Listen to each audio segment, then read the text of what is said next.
Go up. You will not see your taxes increase one single dime. Not your capital gains tax, not your payroll tax, not your income tax, no taxes. Not your income tax, not your payroll tax, not your capital gains taxes, not any of your taxes. Not your payroll tax, not your capital gains tax, not your income tax, no tax. Your taxes will not go up, because the last thing you need is higher taxes when we're in a recession like this, and you won't get one under an Obama administration. Obama made the centerpiece of his campaign the pledge that taxes would not be raised on anyone making under $125,000 a year. He has since gone back on that promise as well and has proposed new taxes on payroll, energy, home mortgage deductions, and scores of other taxes. He made a pledge. He said, I'm not going to raise taxes on anyone making under $250,000. Mm-hmm. Is that pledge still active? We are going to let the process work its way through it. So it's not. So it's not. We're going to let the process work its way through it. All right? The Senate is looking especially at this issue of capping the deductions for health care that employers and employees now get. That would be an tax increase for many families earning under $250,000, but the president said he was open to it, so that means that the tax pledge he made back in September is no longer operative? Obama said he was going to abolish the Patriot Act. He now vigorously defends it. We saw the same type of flip-flop when it came to warrantless wiretapping of the American people. Look what Obama's done with wiretapping, surveillance. He's brought it to heights even beyond what George Bush, the disgusting levels that he brought it to. So we have more surveillance. Now they're talking about, what is it called, Cybercom, the new Pentagon secret cyber society that's going to be watching over us. To get those terrorists, we got to get those terrorists. So now they'll be invading our privacy even more. So, I mean, it really almost makes you ask the question, would it have been better if we never invented the internet and had to use paper and pencil or whatever? Now Obama is setting up the Cybersecurity Command, which the government admits completely ends the Fourth Amendment and allows President Obama to shut off the internet in the United States whenever he wishes. Indeed, in today's world, acts of terror could come not only from a few extremists in suicide vests, but from a few keystrokes on the computer, a weapon of mass disruption. As part of the new single national security staff announced this week, I'm creating a new office here at the White House that will be led by the cybersecurity coordinator. This new control grid is administered by the Pentagon. They just want to keep tabs on us. So we're turning into a surveillance, wiretapped government state. The government is taking more and more control over our lives. I can stand here today as President of the United States and say without exception or equivocation that we do not torture. Obama made a show of investigating torture, but has ignored the Army's own detailed investigative reports, which name the torturers that the White House memos document were following the directives of Bush and Cheney, the men who are most guilty for issuing the infamous orders. Some low-level soldiers have been prosecuted for their role at Abu Ghraib, but no senior officer has been held accountable in any of these cases to date. Heidi? I know that these debates lead directly, in some cases, to a call for fuller accounting, perhaps through an independent commission. Now, I've opposed the creation of such a commission. Next, Obama expanded Bush's doctrine of indefinite detention of foreigners without trial to holding citizens without evidence indefinitely, without ever even committing a crime. President Obama today proposed something new, something called prolonged detention. Pre-crime is where people are arrested and incarcerated to prevent crimes that they have not yet committed. Barack H. Obama, who ran as an anti-war candidate, has continued the war in Iraq, massively expanded the war in Afghanistan, and unleashed a new conflict in Pakistan. Now Obama is promoting the biggest defense budget in history, dwarfing George Bush's war machine.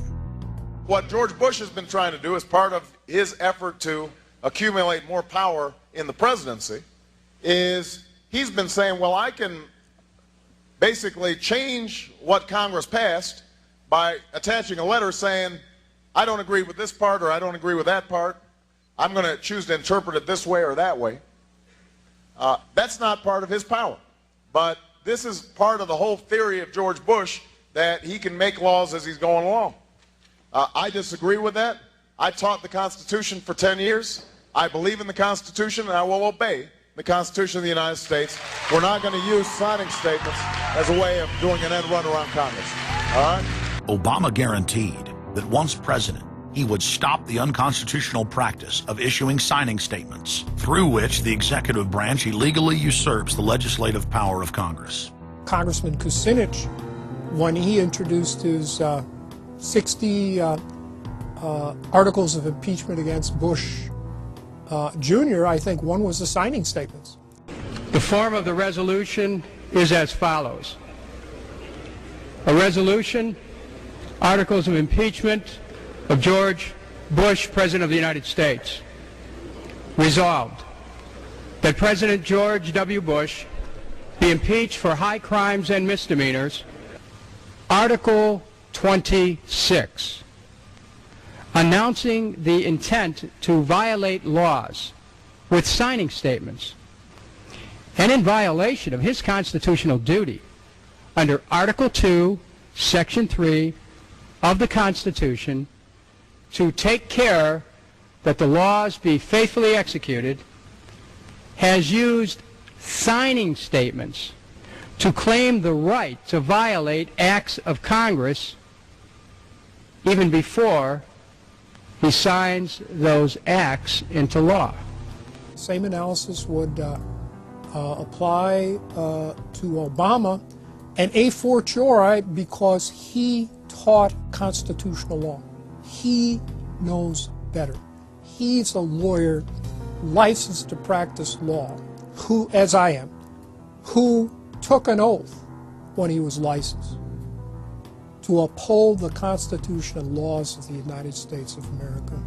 With his signature on the spending bill also came Obama's first signing statement, a presidential declaration freeing him from following some of the bill's contents. I believe in the Constitution, and I will obey the Constitution of the United States. We're not going to use signing statements as a way of doing an end run around Congress. All right? He also promised that he would call on Congress to take at least 5 days to read new legislation before it was voted on. When there's a bill that ends up on my desk as president, you, the public, will have 5 days to look online and find out what's in it before I sign it, so that you know what your government's doing. But from his first day in power, he has aggressively pressured Congress to quickly pass bills before lawmakers and the public even have a chance to see them. Will state his parliamentary inquiry. Speaker, in order to try to figure out what we're doing, how much damage to the country, I tried to get a copy of the bill. We have out here on the table 2454 that has 1,090 pages in it, but I've understood since debate in here that there's another 300 pages that were added in the middle of the night. My inquiry is, how do I get a copy of the other 300 pages that people on here on the floor hadn't had a chance to read or see? Where do we get that before we cram this down on the American people? Is there somewhere physically in the House of Representatives a copy of what we're voting on?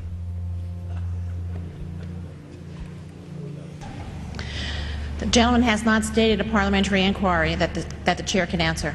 Mr. Speaker, I have to say that I am outraged. Here we are getting ready to vote on a piece of legislation, and we haven't even seen 300 pieces of this legislation. No one can even find the bill or even knows where it's at. Obama swore that he would never put lobbyists or donors in his administration. Treasury Secretary Timothy Geithner appointed Mark Patterson, and this is a former top lobbyist for Goldman Sachs, as his chief of staff. And then last week there was a lot of buzz over William Lynn. He was appointed to the #2 position at the Defense Department. William Lynn, also a former top lobbyist for Raytheon, which is one of the 5 largest defense contractors. He has now broken all previous records by cramming his administration full of contributors and lobbyists who openly write legislation being proposed by the White House. There's a good reason Obama doesn't want to give the people or Congress any time to read the bills. I'm still needing a copy of the other 300 mysterious pages that we don't get to see here. short